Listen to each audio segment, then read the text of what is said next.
ओम शांति। आज बाबा के 6 नवंबर के महावाक्य हैं। बाबा ने कहा, मीठे बच्चे, बाबा की दृष्टि हद और बेहद से भी पार जाती है। तुम्हें भी हद सतयुग, बेहद यानी कलयुग से पार जाना है। प्रश्न है, ऊंचते ऊंच ज्ञान रत्नों की धारणा किन बच्चों को अच्छी होती है? उत्तर है, जिनका बुद्धि योग एक बाप के साथ है, पवित्र बने हैं, उन्हें इन रत्नों की धारणा अच्छी होगी। इस ज्ञान के लिए शुद्ध बर्तन चाहिए। उल्टे सुल्टे संकल्प भी बंद हो जाने चाहिए। बाप के साथ योग लगाते लगाते बर्तन सोना बने, तब रतन ठहर सकें। ओम शांति। मीठे मीठे रूहानी बच्चों को रूहानी बाप बैठ रोज रोज समझाते हैं। यह तो समझाया है बच्चों को ज्ञान, भक्ति और वैराग्य का ये सृष्टि चक्र बना हुआ है। बुद्धि में ये ज्ञान रहना चाहिए। तुम बच्चों को हद और बेहद से पार जाना है।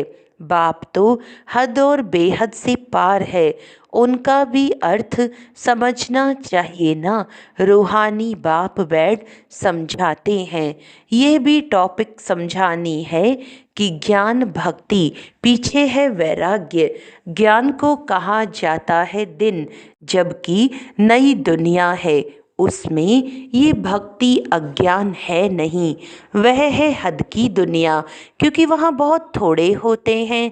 फिर आहिस्ते आहिस्ते वृद्धि होती है। आधा समय बाद भक्ति शुरू होती है।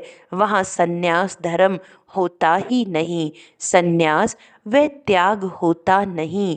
फिर बाद में सृष्टि की वृद्धि होती है। ऊपर से आत्माएं आती जाती हैं, यहाँ वृद्धि रहती है।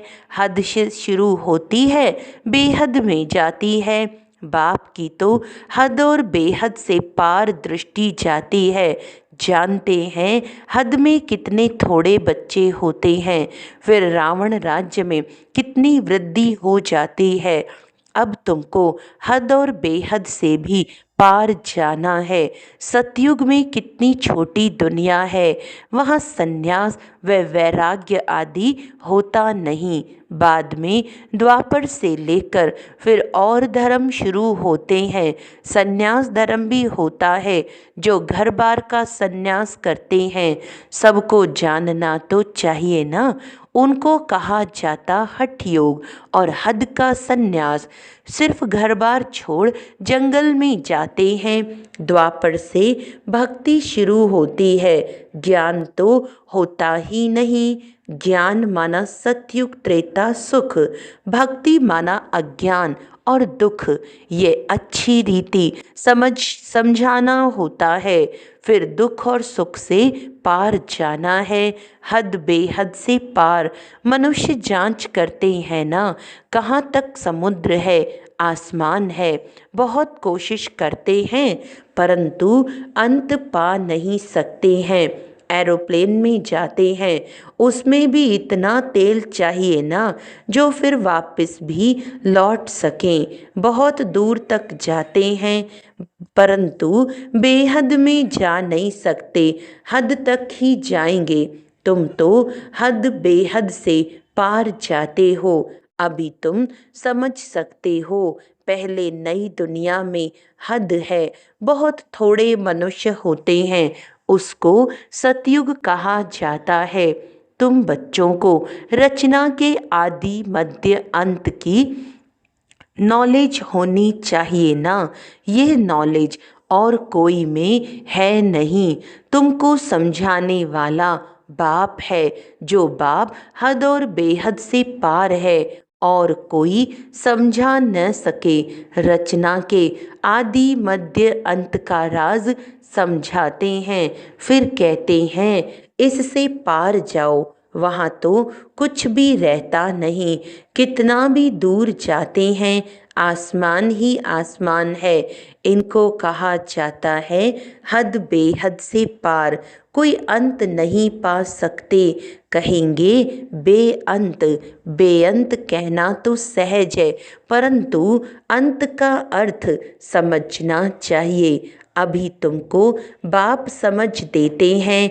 बाप कहते हैं मैं हद को भी जानता हूँ, बेहद को भी जानता हूँ।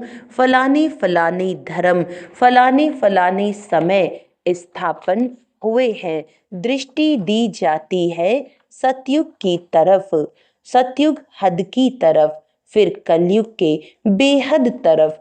फिर हम पार चले जाएंगे जहाँ कुछ भी नहीं, सूर्य चांद के भी ऊपर हम जाते हैं, जहाँ हमारा शांति धाम स्वीट होम है। यूं तो सतयुग भी स्वीट होम है, वहाँ शांति भी है तो राज्य भाग्य सुख भी है, दोनों ही हैं। घर जाएंगे तो वहाँ सिर्फ शांति होगी, सुख का नाम नहीं लेंगे।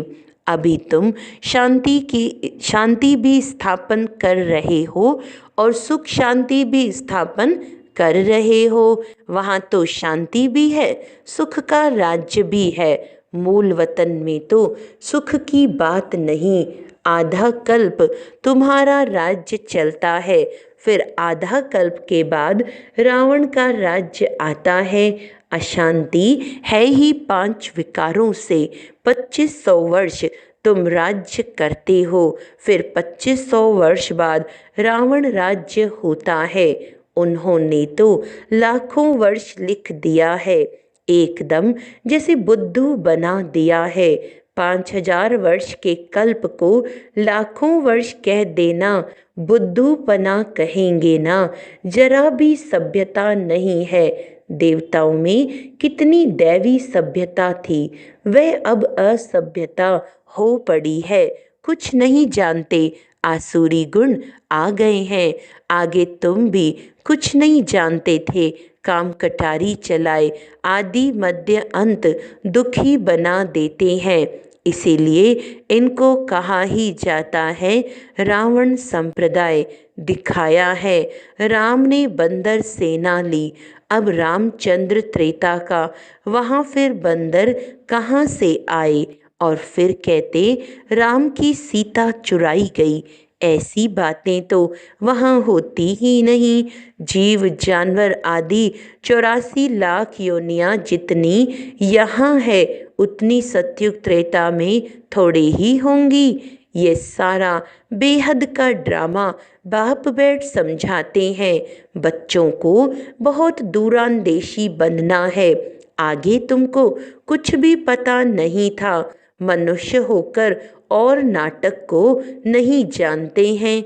अभी तुम समझते हो सबसे बड़ा कौन है। ऊंचते ऊंच भगवान श्लोक भी गाते हैं, ऊंचा तेरा नाम अब तुम्हारे सिवाय और कोई की बुद्धि में नहीं है। तुम्हारे में भी नंबरवार है। बाप हद और बेहद का दोनों राज समझाते हैं। उनसे पार कुछ भी है नहीं। वह है तुम्हारे रहने का स्थान, जिसको ब्रह्मांड भी कहते हैं। जैसे यहाँ तुम आकाश तत्व में बैठे हो, इनमें कुछ देखने में आता है क्या। रेडियो में कहते हैं आकाशवाणी। अब ये आकाश तो बेअंत है, अंत पा नहीं सकते, तो आकाशवाणी कहने से मनुष्य क्या समझेंगे। यह जो मुख है, ये है पोलार। मुख से वाणी अर्थात आवाज़ निकलती है, यह तो कॉमन बात है। मुख से आवाज़ निकलना, जिसको आकाशवाणी कहा जाता है। बाप को भी आकाश द्वारा वाणी चलानी पड़े। तुम बच्चों को अपना भी राज सारा बताया है। तुमको निश्चय होता है बहुत सहज। जैसे हम आत्मा हैं, वैसे बाप भी परम आत्मा है।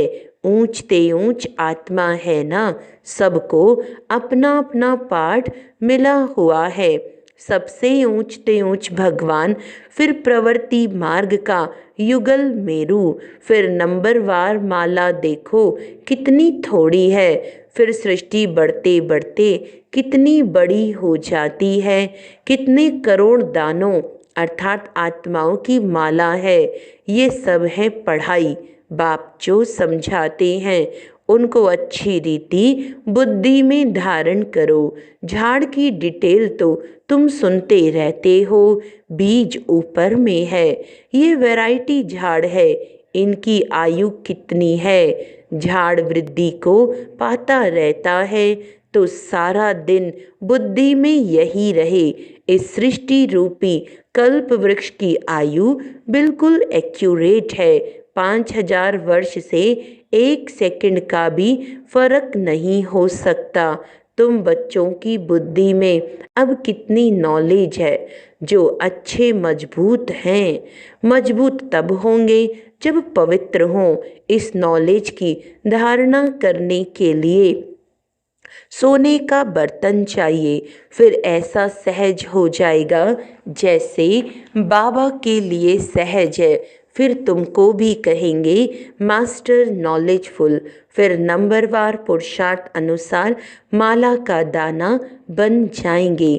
ऐसी ऐसी बातें बाबा बिगर कोई समझा न सके, ये आत्मा भी समझा रही है। बाप भी इस तन द्वारा ही समझाते हैं, न कि देवताओं के शरीर से। बाप एक ही बार आकर गुरु बनते हैं, फिर भी बाप को ही पार्ट बजाना है। 5000 वर्ष बाद आकर पार्ट बजाएंगे। बाप समझाते हैं ऊंचते ऊंच मैं हूँ, फिर है मेरू जो आदि में महाराजा महारानी हैं, वही फिर जाकर अंत में आदि देव आदि देवी बनेंगे। ये सारा ज्ञान तुम्हारी बुद्धि में है। तुम कहाँ भी समझाओ तो वंडर खाएंगे। ये तो ठीक बताते हैं। मनुष्य सृष्टि का बीज रूप ही नॉलेजफुल है, उनके बिगर और कोई नॉलेज दे नहीं सकते। तो ये सब बातें धारण करनी है, परंतु बच्चों को धारणा होती नहीं है बहुत सिंपल, कोई मुश्किलात नहीं है। एक तो याद की यात्रा चाहिए इसमें, जो फिर पवित्र बर्तन में ठहर रतन ठहरे। ये ऊंचते ऊंच रतन है। बाबा तो जवाहरी था, बहुत अच्छा हीरा माणिक आदि आता था तो चांदी की डिब्बी में कपूस आदि में अच्छी रीति रखते थे। जो कोई भी देखे तो कहेंगे ये तो बड़ी फर्स्ट क्लास चीज है।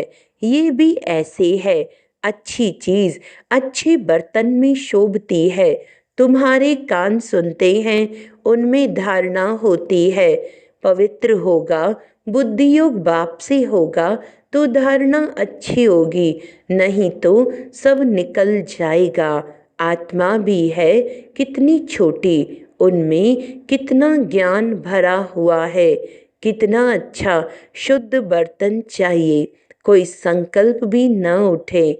उल्टे सुनते संकल्प सब बंद हो जाने चाहिए। सब तरफ से बुद्धि योग हटाना है। मेरे साथ योग लगाते लगाते बर्तन सोना बना दो, जो रतन ठहर सके। फिर दूसरों को दान करते रहेंगे। भारत को महादानी माना जाता है। वे धन दान तो बहुत करते हैं, परंतु ये है अविनाशी ज्ञान रत्नों का दान। देह सहित जो कुछ है वह सब छोड़कर एक के साथ बुद्धि का योग रहे। हम तो बाप के हैं, इसमें ही मेहनत लगती है। एम ऑब्जेक्ट तो बाप बता देते हैं। पुरुषार्थ करना बच्चों का काम है। अब ही इतना ऊंच पद पा सकेंगे। कोई भी उल्टा सुल्टा संकल्प व विकल्प ना आए। बाप ही नॉलेज का सागर हद बेहद से पार है। सब बैठ समझाते हैं, तुम समझते हो। बाबा हमको देखते हैं, परंतु हम तो हद बेहद से पार ऊपर चला जाता हूँ। मैं रहने वाला भी वहाँ का हूँ।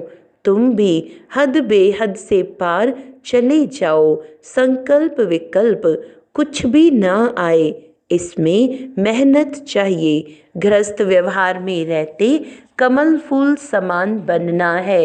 हथ काट दे दिल यार दे। गृहस्थी तो बहुत है, गृहस्थी जितना उठाते हैं उतना घर में रहने वाले बच्चे नहीं। सेंटर चलाने वाले, मुरली चलाने वाले भी नापास हो जाते हैं और पढ़ने वाले ऊंच चले जाते हैं। आगे तुमको सब मालूम पड़ता जाएगा। बाबा बिल्कुल ठीक बताते हैं। हमको जो पढ़ाते थे उनको माया खा गई। महारथी को माया एकदम हब कर गई है नहीं। मायावी ट्रेटर बन जाते हैं। विलायत में भी ट्रेटर बन पड़ते हैं ना। कहाँ कहाँ जाकर शरण लेते हैं। जो पावरफुल होते हैं उस तरफ चले जाते हैं। इस समय तो मौत सामने है ना, तो बहुत ताकत वाले पास जाएंगे। अभी तुम समझते हो बाप ही पावरफुल है, बाप है सर्वशक्तिमान।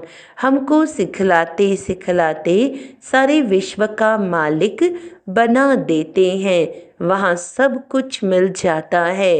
कोई अप्राप्त वस्तु नहीं होती जिसकी प्राप्ति के लिए हम पुरुषार्थ करें।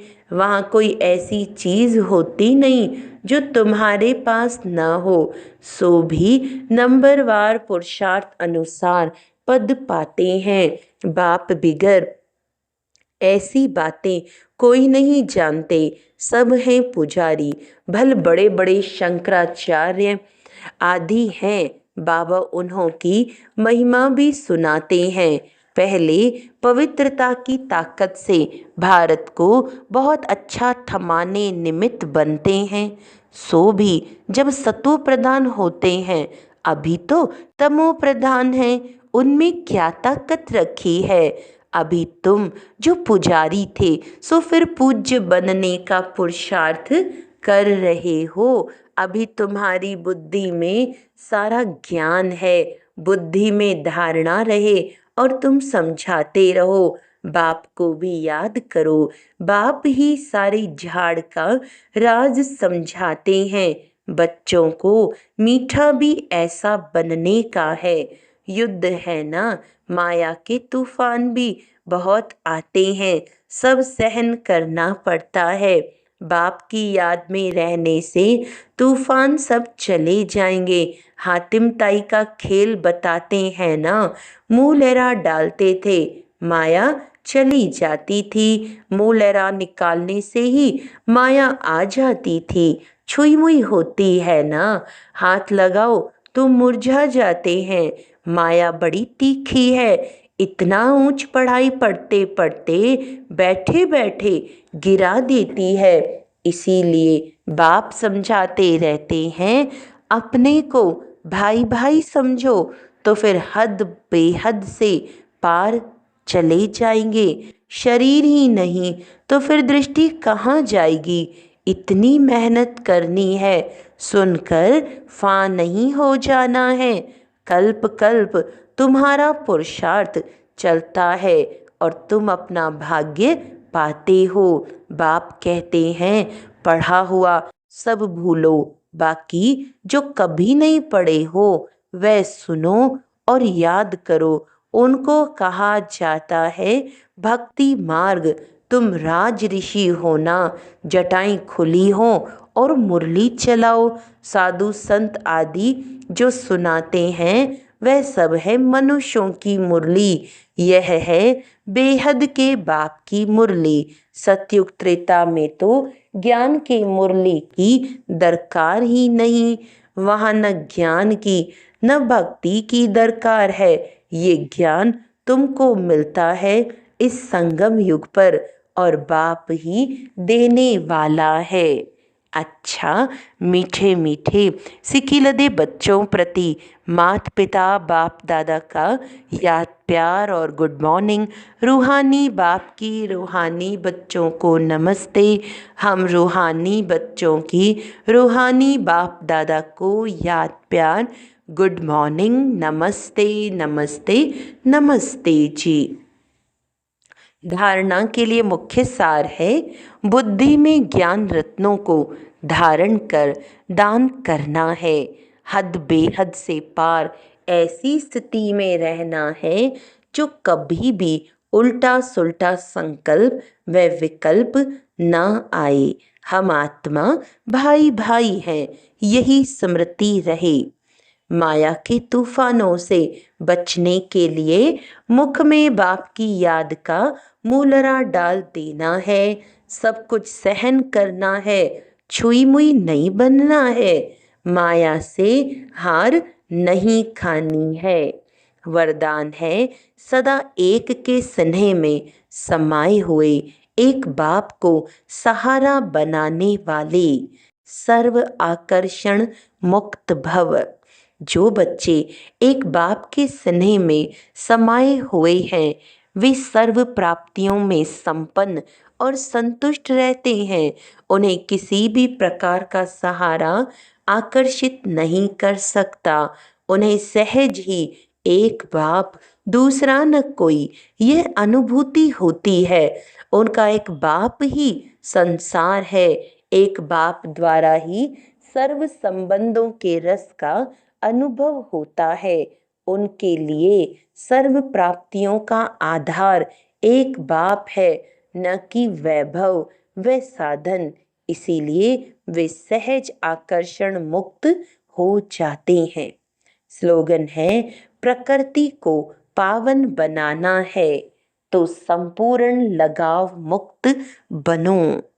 अच्छा, आज का अव्यक्त इशारा है, सेवा में रहते कहाँ न्यारा बनना होता है और कहाँ प्यारा, इसके ऊपर विशेष अटेंशन दो। अगर प्यार से सेवा न करो तो भी ठीक नहीं, और प्यार में फंस कर सेवा करो तो भी ठीक नहीं। तो प्यार से सेवा करो, लेकिन न्यारी स्थिति में स्थित होकर करो, तब सफलता होगी। अगर मेहनत के हिसाब से सफलता कम मिलती है तो जरूर प्यारे और न्यारे बनने के बैलेंस में कमी है। अच्छा, ओम शांति।